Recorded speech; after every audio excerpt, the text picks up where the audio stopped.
À l'approche de la date tant attendue de Noël, il est devenu courant, dans certains débats contemporains, d'affirmer que Noël ne serait qu'une fête païenne recyclée. Cette affirmation apparaît sur les réseaux sociaux, dans des conversations informelles, lors de réunions de famille et même dans certains cercles académiques.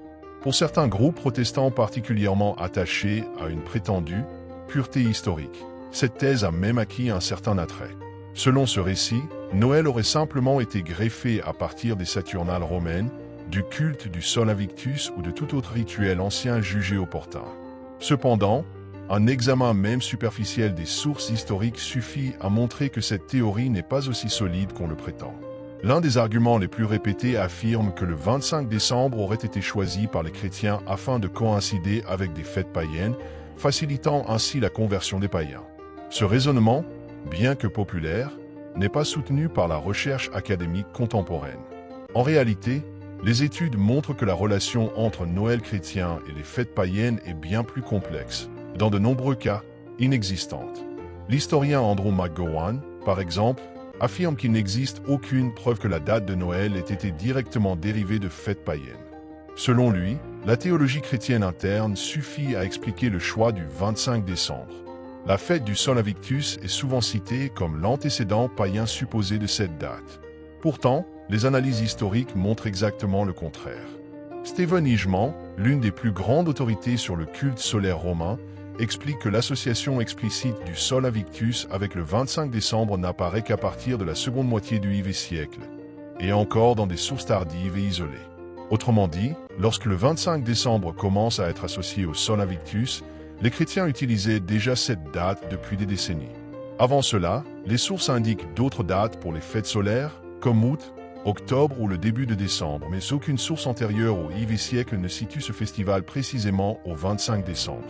Eijkman conclut qu'il n'existe aucune preuve solide que les chrétiens aient adopté le 25 décembre à partir d'une fête solaire.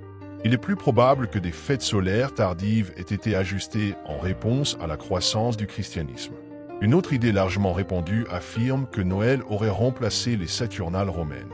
Cependant, cette hypothèse ne trouve aucun appui dans les sources primaires.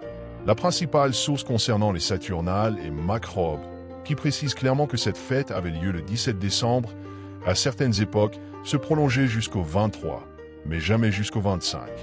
Il en va de même pour les Brumalia, une fête qui se déroulait de la fin novembre jusqu'au 17 décembre, sans jamais atteindre le 25. L'origine du 25 décembre comme date de la naissance du Christ semble provenir d'un raisonnement théologique de l'Église ancienne, profondément enraciné dans la pensée judéo-chrétienne. Plusieurs auteurs chrétiens des II et II siècles associaient la date de la conception du Christ au 25 mars. Cette idée apparaît chez Tertullien et plus explicitement encore chez Jules Africain. Le principe sous-jacent était la conception ancienne selon laquelle la vie des justes formait un cycle parfait, commençant et s'achevant à la même date.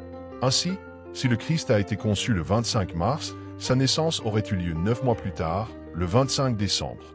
À cela s'ajoute un fort symbolisme théologique, le Christ comme lumière du monde.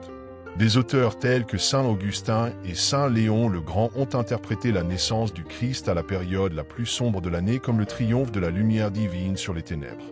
Comme le souligne McGowan, cette théologie de la lumière ne dérive pas des cultes solaires, mais de traditions bibliques préexistantes, réinterprétées par les chrétiens.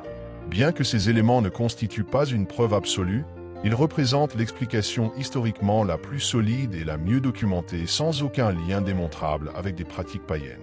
Un autre point souvent cité concerne le sapin de Noël, accusé d'avoir une origine dans des cultes païens européens. Cependant, les preuves historiques indiquent une origine chrétienne médiévale. Selon une tradition rapportée dans des sources des X siècles, saint Boniface, missionnaire en Germanie, aurait abattu un chêne associé au dieu Thor, puis désigné un sapin comme symbole de la vie éternelle en Christ.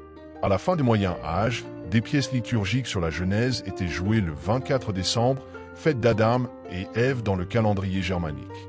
Ces représentations utilisaient des arbres toujours verts, décorés de fruits, symbolisant l'arbre de la vie.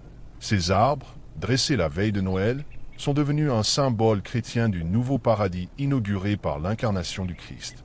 Il existe également la tradition, bien que débattue, selon laquelle Martin Luther aurait décoré un arbre avec des bougies, inspirées par l'éclat des étoiles entre les pins.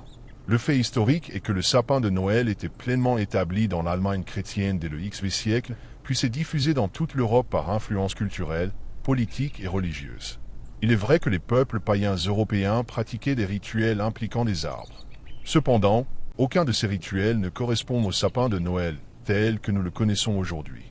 Il n'existe aucun témoignage pré-chrétien de la coutume de décorer des pins à l'intérieur des maisons avec des fruits, des bougies ou des symboles religieux. La ressemblance est donc purement parallèle, et les parallèles ne constituent pas une preuve historique.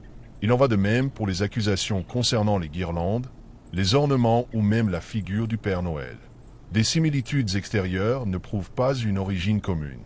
Comme le souligne l'historien Fernand Braudel, des pratiques distinctes peuvent utiliser des objets similaires sans qu'il existe un lien historique réel.